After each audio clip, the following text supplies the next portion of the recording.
What you've just heard is one of the many deaths from the monkey, the new major motion picture from Osgood Perkins, Stephen King, and James Wan. Experience it in theaters everywhere this Friday, because everybody dies, and that's life.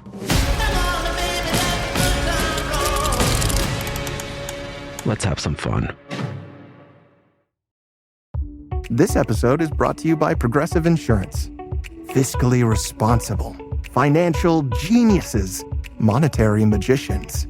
These are things people say about drivers who switch their car insurance to Progressive and save hundreds. Visit Progressive.com to see if you could save. Progressive Casualty Insurance Company and Affiliates. Potential savings will vary, not available in all states or situations.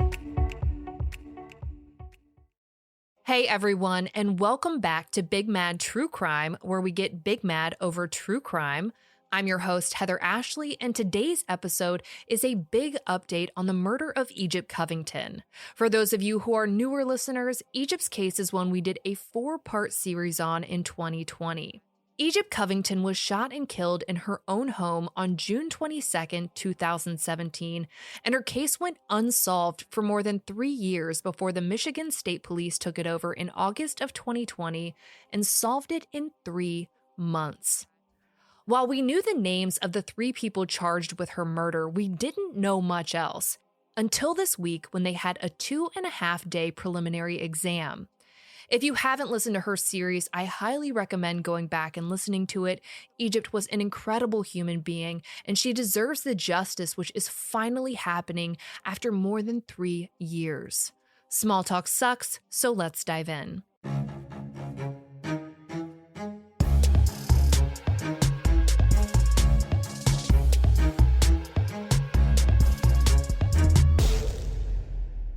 Let's start off by explaining who exactly the defendants are and how they know each other.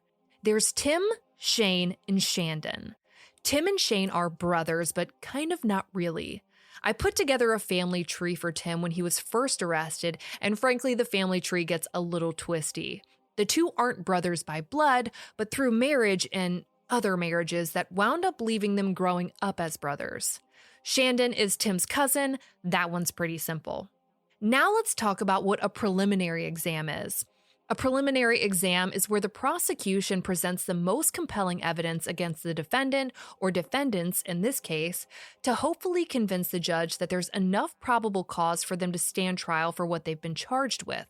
In the end, the judge will make a final decision as to whether or not there's enough probable cause for the defendants to stand trial and face a jury of their peers who will ultimately hold the fate of the rest of their lives in their hands. The preliminary exam in Egypt's case pieced together how the Michigan State Police were able to track down who they believe is responsible for her murder and how they believe it happened. This is a case that I know so many listeners are personally and emotionally invested in, and if we're being honest here, this episode is going to be heartbreaking. The first person on the stand was Arthur Richardson. What we got from his testimony was that he went to jail on June 7, 2017, and was released on November 14, 2017. We know Egypt was killed on June 22nd, so he couldn't have done it. We learned that when he went to court the morning of the 7th, he brought his buddy Shandon with him, something that he did whenever he went to court in case he went to jail. There was someone there to take possession of his belongings, a learned skill. When Arthur Richardson was taken to jail that day, the keys to his blue truck were handed over to Shandon, and Shandon took custody of it. Inside of Arthur's blue truck was Arthur's phone. Arthur Richardson's blue truck was actually registered to his brother, Arthur Greenlee. How there are 2 brothers with different last names and the same first name is over my head, but that's where we are. Arthur Richardson's phone number ended in 4931. We'll refer to that phone number as phone number 4 because that's easier to remember. After Arthur Richardson went to jail, his top 5 most frequently contacted numbers for phone number 4 changed, and the most frequently contacted number after Arthur went to jail was Shandon's wife at the time, and the most frequently pinged location after Arthur went to jail, 37% of the time, was at the home Shandon lived in. While we're talking about phone numbers, Tim's parole officer between September 22, 2016 and September 4, 2018 also testified, and he said that in early June of 2017, the number he had for Tim was a number ending in 8723. We'll refer to this as phone number 8 because, again, it's easier to remember. Tim wound up giving his parole officer another phone number in early June of 2017, one of the 4 he had while on parole. But Tim's Facebook account was registered under phone number 8, and he gave phone number 8 out to people in Facebook messages in August of 2017, which is 2 months after Egypt was killed. All of this may seem really random, but it's all going to mean something later, so just hold on to it while this unfolds. Next on the stand was Antiana. That's Arthur Richardson's baby mama and on-again, off-again girlfriend for the last 11 years, which sounds exhausting. Basically, she confirmed that Shandon was in possession of Arthur Richardson's blue truck and his cell phone, phone number 4, while Arthur was in jail. Both Arthur Richardson and Antiana didn't seem to want to incriminate Shandon while they were on the stand in front of him, but their interviews with police were pretty chatty. Again, I know this seems really random, but the prosecutor did a phenomenal job building up information in the order it needed to be understood, so stay patient. All of this will matter. Next up was Tim's girlfriend, Danielle. Tim was the first person charged with Egypt's murder and is Shandon's cousin. Danielle said that she knew Shane, the other defendant in this case, because he's Tim's brother by marriage, and that she knew Shandon because he's Tim's cousin, basically just confirming the connection between the 3 of them. She said that Shane, Tim's brother, lived in a house on Judd Road in Belleville, Michigan, and that she'd been there quite a few times with Tim. That particular house on Judd Road is only 3.6 miles away from Egypt's house on Hull Road. It's basically a straight shot down Sumter Road. We also learn that Tim does low-key tattoos out of a woman named Nicole's house in Toledo, Ohio. I know that sounds far away because it's a different state, but it's actually less than an hour drive. Her testimony continues over a few topics, and the next topic on the list is the fact that Tim had twin girls born on June 5th, 2017. They were premature and in the NICU, and they were not born to his girlfriend Danielle. She said that he tended to visit them 4 to 5 times a week and sometimes in the evenings after work. But just 1 week later, on June 12th, 2017, Tim and Shane got into a pretty bad car accident. That would have been 10 days before Egypt was killed. Both Tim and Shane were hospitalized, but Tim left against medical advice with cords literally still attached to him. Shane was released sometime later. Danielle mentioned to police that Shane was playing hurt for a lawsuit. The twins, the accident, and Egypt's murder all happened in the span of 17 days. Now, remember that girl Nicole, the one whose house Danielle said Tim used to do tattoos at? She was next up on the witness stand. Nicole is Shandon's aunt. Again, Shandon is Tim's cousin. She says that on June 22nd, 2017, both Tim and Shandon and some of her sisters were at her house when she got off work around 4 p.m. Tim was, of course, doing tattoos. Tattooing Shandon nonetheless. Tim uploaded a picture of the tattoo he did on Shandon to one of his Facebook pages, and Shandon uploaded the piece he'd just gotten done by Tim to his Facebook page. The bottom line here was that they were clearly together the afternoon before Egypt was killed. Nicole adds that when it started getting dark out, she asked everyone to leave her house and says that Tim and Shandon walked out of there together. The next few witnesses were Egypt's friends and family, and I think we need to acknowledge here how incredibly difficult this had to be for them. For 3 years, they've wanted justice for Egypt, a woman they knew and loved, and it was finally happening, but they were having to speak in front of the 3 men accused of committing her murder, literally just feet away. Egypt's friend Lindsay took the stand. She's known Egypt since the 6th grade. She's the last known person to see Egypt alive.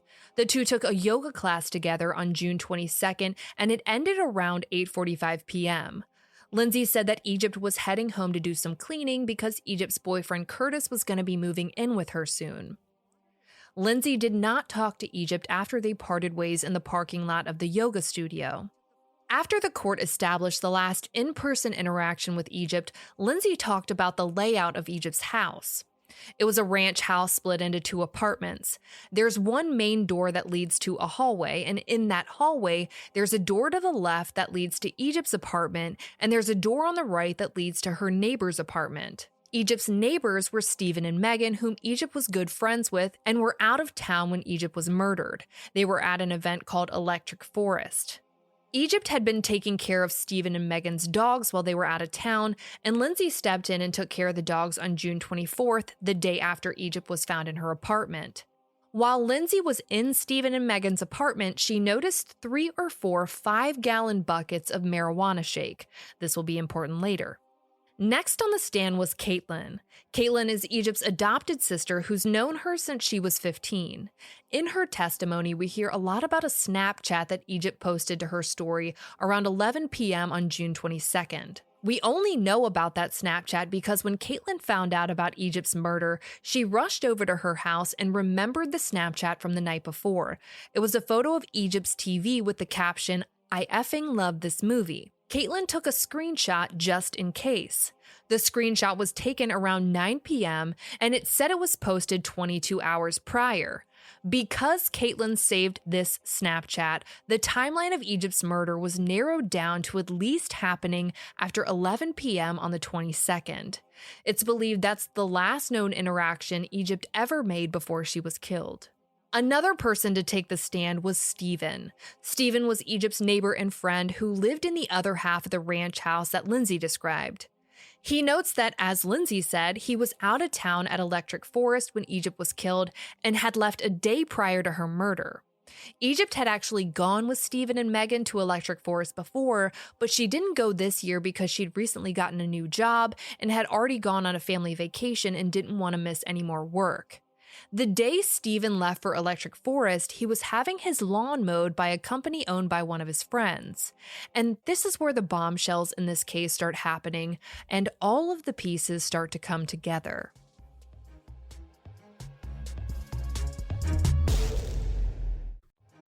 You found your person. Now let the Knot help you with everything else. The Knot connects you to the wedding inspo, vendors, venues, and planning tools you need to make your day totally you. Having helped plan 25 million weddings, we've got your back when it comes to every little detail like RSVPs, budgets, and more. Because your wedding comes to life with the connections that matter the most. Get started at theknot.com/audio. The Knot. Let's plan your wedding together.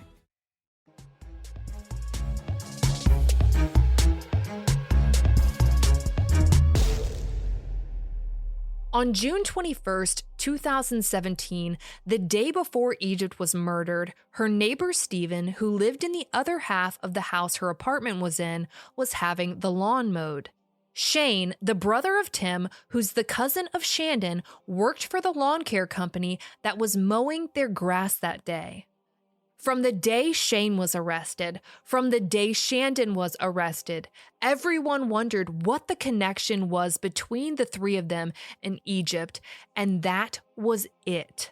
Shane worked for the lawn care company that mowed the grass at her house. The connection to the suspects and the victim in a murder investigation was the grass. Stephen went on to testify that they didn't always lock their main entryway door that led to the hallway, which led to his apartment on the right and Egypt's apartment on the left. He also said that both his and Megan's door and Egypt's door usually stayed open. They were friends, they'd hang out in one apartment, cook in another, eat in the other, etc. It seemed like a pretty open flow between the apartments by the way he described it. Stephen talks about a legal marijuana business he owns in a facility separate from his house, but says that in early 2017, some extract for edibles went missing from his apartment, which was in a Home Depot bucket. 3 ounces of weed also went missing from one of his cabinets. This will be important to remember, literally all of it.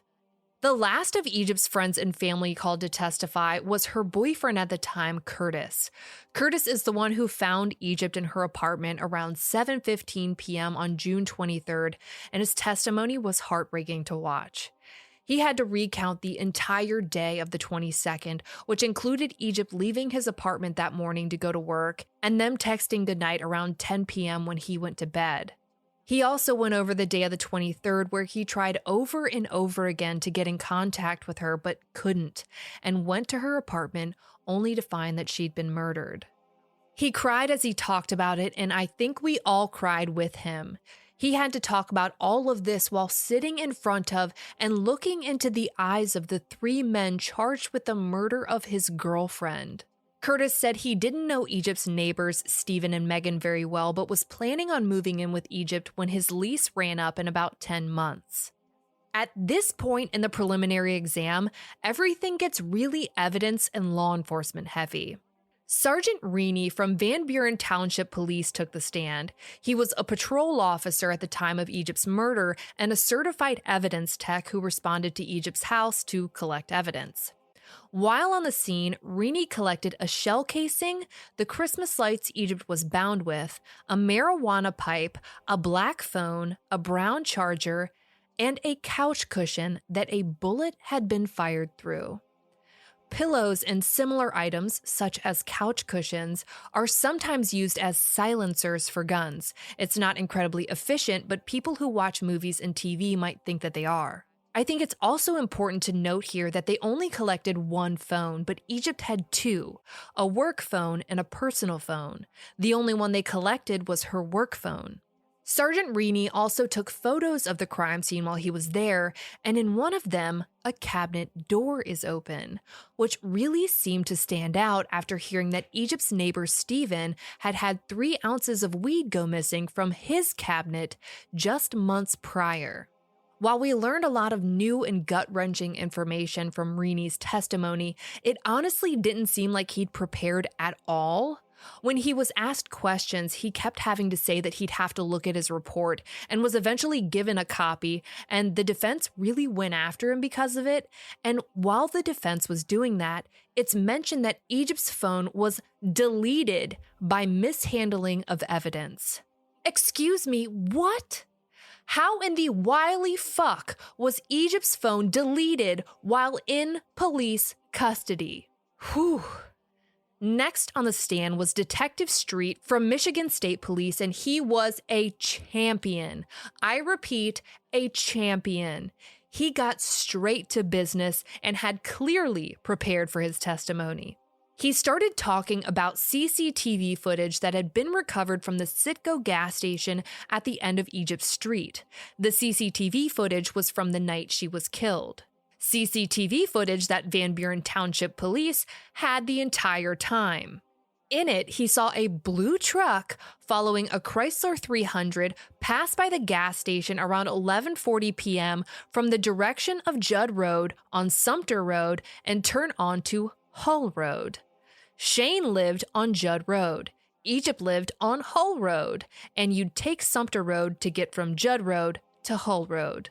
At 11:43 p.m., the blue truck comes back into view of the Citgo gas station from the direction of Egypt's apartment this time, and they do a 3-point turn around, and go back in the direction of Egypt's apartment.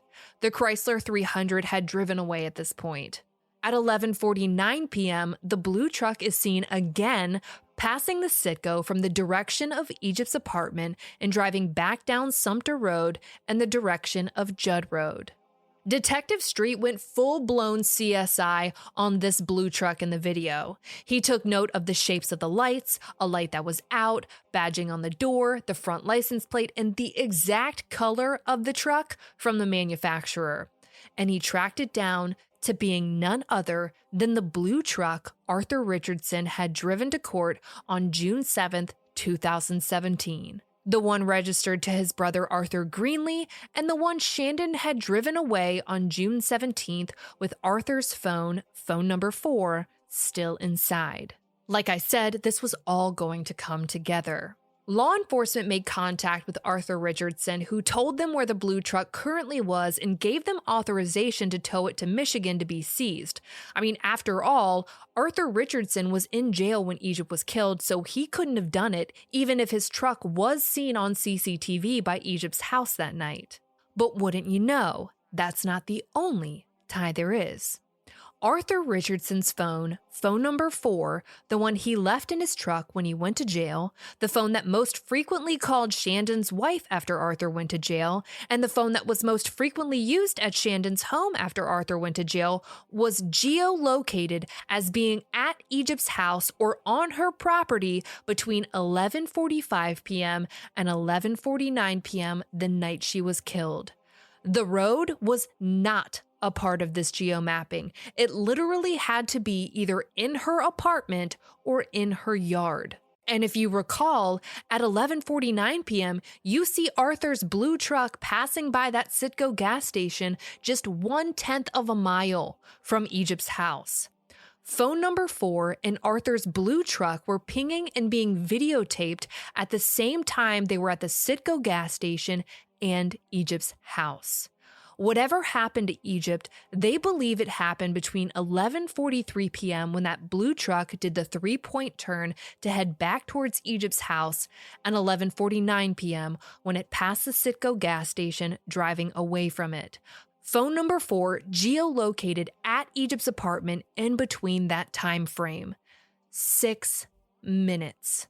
Everything happened in 6 minutes.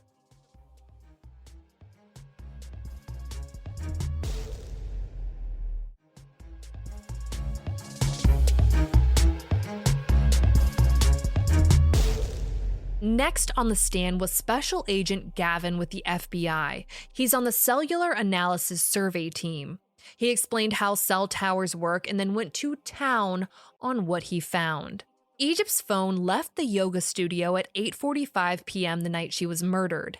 At 9:20 p.m., her phone starts connecting to a tower by her house. After Tim and Shandon left Nicole's house on the 22nd, phone number 4 and phone number 8 both pinged together on I-75 and 275 towards Shane's house on Judd Road. From 11:10 p.m. to 11:30 p.m., the phones ping off of a tower that covers Shane's house on Judd Road, and phone number 4 actually literally geolocates at that exact house. Between 11:41 and 11:42 p.m., the two phones ping by Egypt's house. Between 11:45 and 11:49 p.m., phone 4 geolocates in an area that can only be either inside Egypt's apartment or on her lawn. At 11:49 p.m., phone number 4 and Egypt's own personal cell phone, the one that wasn't taken into evidence, starts moving away from her apartment and towards Judd Road. At 11:59 p.m., Egypt's phone pings near 275, and just 30 seconds later, phone number 4 pings in the same area. I-75 is the route Tim and Shandon took from Toledo, Ohio to Belleville, Michigan, where Shane and Egypt both lived, just 3.6 miles apart from each other. Egypt's phone stayed in that one location until around 4 a.m. on the 24th, when they believe it ran out of battery. It's assumed it was thrown out of a vehicle, and it has never been recovered. The Michigan State Police and the FBI pieced these phone records together flawlessly and frankly pretty irrefutably. The only real defense the defense had was that phone 4 belonged to a guy who was in jail, and that just because a phone pings somewhere doesn't mean you know who's using it. But the interrogation of the defendant, Shane Evans, was gonna put pretty much any doubt there was to rest. The interrogation of Shane Evan begins, and you hear Shane telling the detective that Tim, Shandon, and a third guy came by the night of the 22nd trying to get some weed, but he didn't have any. However, he knew that Stephen, Egypt's neighbor who used the lawn care company Shane worked for, was going to be out of town, and that his house would be empty and they could get some weed from there. This is the first we hear of a fourth person being involved. Shane says that the fourth person's name is Art, and we don't know who the fuck Art is. Shane says that he told Tim, Shandon, and Art that Stephen lives in a really long ranch-style house and that it had one main door. When you open that door, you see a hallway, and Steve's door will be on the right, and that's where they can get the weed. Shane and the girl he was with that night hopped into a Chrysler 300, and Tim, Shane, and Art followed behind them in a blue truck.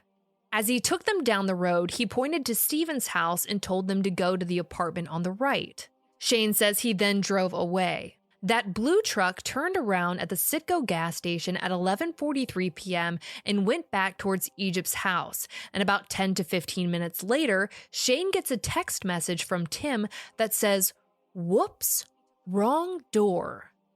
I'm sorry, whoops? Whoops is something you say when you drop food on the ground. Eventually, he says he found out Egypt had been killed and knew deep down what had happened, and that at one point, Tim asked him if he wanted to know what happened, and Shane said no, basically that he didn't want to be involved. But he already was involved. The following day around noon, so about 12 hours after Egypt was killed and 7 hours before she was found, another detective, Detective Plummer, testified that phone number 4 searched how to turn shake into bud. Going back to Lindsay's testimony, she said that she saw 5-gallon buckets of shake in Stephen's apartment when she went to take care of the dogs on the 24th. Phone number 4 also pulled up an article from USA Today called "The Ones That Got Away." I pulled up the article myself, and it's about criminals who flee to other states because they don't think the state they committed the crime in will pay to extradite them back. And frankly, according to the article, this happens way more often than I'd like to believe. Shandon did cross state lines. He left Michigan after he allegedly killed Egypt and went back to Ohio. However, the state police had absolutely no problem extraditing his goblin ass back to Michigan. It might have taken more than 3 years, but he's finally facing justice now.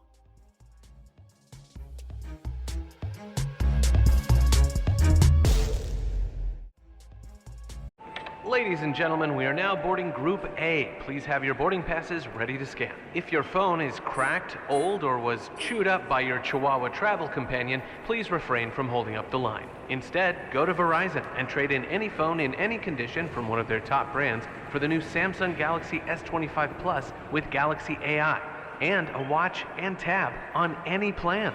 Only on Verizon. With new line on my plan. Service plan required for watch and tab. Additional terms apply. See Verizon.com for details.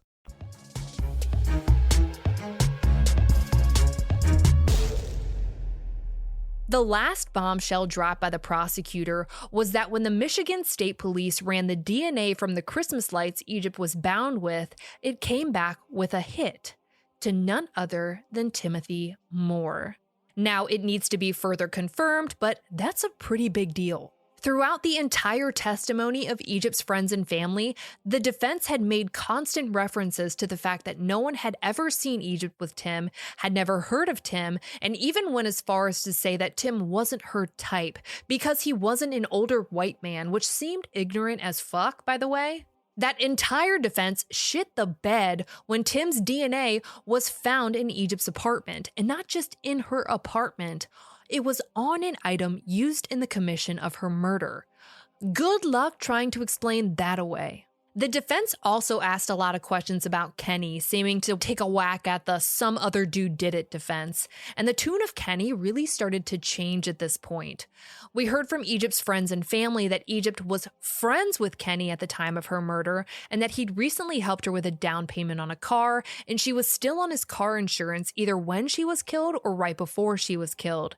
Curtis specifically stated that he didn't think Kenny was stalking or following Egypt. They noted that they'd originally thought it was Kenny in the beginning because of information given to them by the Van Buren Township Police and because of very specific questioning by Van Buren Township Police. The police department that had the CCTV footage from the gas station the entire time. The department that the prosecution said had to have their officers give DNA samples because of mishandled evidence. The department that had the DNA swabs from the Christmas lights that eventually came back as a hit for Tim. The department that apparently didn't geofence Egypt's apartment until 2019. And in that geofencing had phone number 4 in it. We went over Kenny's whereabouts extensively in Egypt's series in 2020, including literal GPS tracking of his movements from his phone that night and witnesses who were there with him. I've personally spoken to one of the bar owners from one of the bars Kenny was at that night, and this bar owner told me that Van Buren Township Police had asked them for CCTV footage from the night of the 22nd. He says he got it for them, but they never picked it up. Yet still, Kenny was villainized for years as the man everyone thought killed Egypt. Another defense strategy was talking about the accident that Tim and Shane had gotten into 10 days prior to Egypt's murder, essentially seeming to imply that they would have been too injured to commit a murder. Blah, blah, blah, explain Shane's interrogation, the CCTV footage, and the DNA then.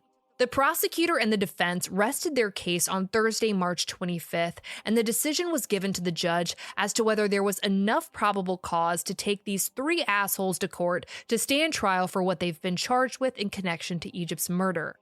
And it didn't take hours, it didn't take days.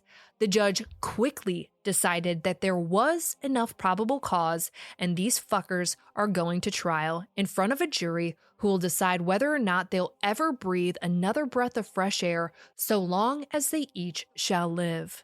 I expect it's going to take quite a while for them to actually go to trial between motions hearings, status hearings, and evidentiary hearings, but when it does happen, I'll be here to update you.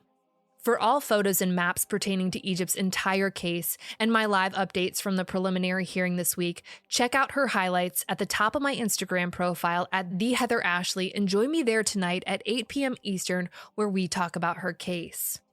If you like your podcast ad-free, head over to our Patreon at patreon.com/BigMadTrueCrime, where for just $1 whole a month, your episodes are totally ad-free. If you need more episodes in your life, for just $5 a month, you get a bonus episode on the first Monday of every month. All your episodes are ad-free, and you'll also receive a forever discount code for all Big Mad True Crime merch. And of course, anytime you sign up, you get instant access to all previous bonus episodes. I'll be bringing you a brand new case a week from today, and I cannot wait. But until then, we out.